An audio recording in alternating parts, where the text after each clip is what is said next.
Hello, my name is Kylie Gilligan, and this is my critique and analysis of Aphrodite Reimagined, which was created by Patricia Cronin.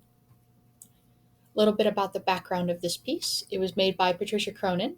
It's titled Aphrodite Reimagined. It was made in 2018, and it's a 10-foot sculpture. It was made with marble and resin, and it was inspired by a fragmentary 1st century after death marble torso of Aphrodite. A little bit about the historical context of the piece this is based on. It was based on a smaller life-sized version, which is now only a torso. In the past, scholars have tried to repiece the torso together to present a more complete version. Um, However, we don't know what the original looked like, what her arm pose was, what her face looked like. So it's interesting to see different versions of this, like the one Cronin has created. In the 18th century, arms, legs, and a head from other sculptures were added to it. And this sculpture, the original sculpture and the one Cronin created, was clothed, which is not very common of goddesses. Typically, they are naked to show their superiority over man. And I think perhaps a piece that is missing from it ties into that aspect of it. Perhaps she was holding something or representing something, which is the reason why she was clothed in this rendition. And here's a direct comparison from the left, which is the original, and the right, which was created by Cronin. They're both on view in the Tampa Museum of Art, and you can see them both there. Now, I want to look, observe, see, and describe Cronin's piece. You can see that she's holding something. At first, I thought it was a pomegranate, or I'm sorry, I thought it was an apple, but it's actually a pomegranate. Um, the resin in this looks kind of ghostly to me, especially when the light hits it. I love it outside with the sun shining through it. I think it looks beautiful. And it also has very hard lines. Like you can especially see where the resin meets her legs in this.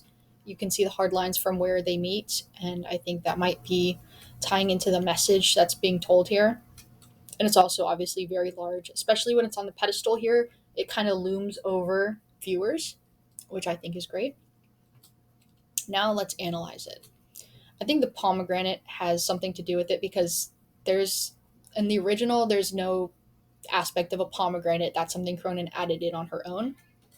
And I think it represents fertility and death, reminiscent of Persephone. It speaks to both the death and rebirth happening. That's when she created it. Um, what the resin represents, it kind of looks like the ghost of lost pieces of this figure. Um, like something about losing identity over time. It makes viewers question was really the original artist's intent and if the woman portrayed here has even kept her identity or her message through this rendition. There's obviously the change in size, since the one Cronin created is 10 feet and the original was life sized. There could be many reasons why there's a change in size. I think that it is because the large statue like leans over the viewer, like I was saying, and it casts a little bit more of an eerie and ghostly figure. I think it could also be a statement about how history is dramatized and figures are more idolized through each rendition of their likeness and retelling of their story. Now I want to go into some interpretations of this piece. That's me visiting it in the Tampa Museum of Art.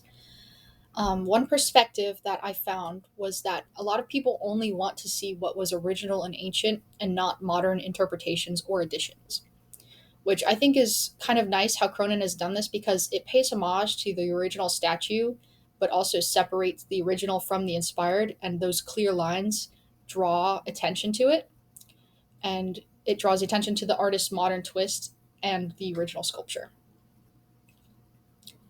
like I was saying. And then this is a little bit more interpretations. I think it could be making a statement about modern additions to ancient artworks. If it's for or against, I think that's up to the viewer's discretion. I believe that the artist was supporting new contexts for artworks, but not complete reimaginations, because we should be looking at old art and feel inspired, not want to change it. And that's the end. Thank you so much for tuning in.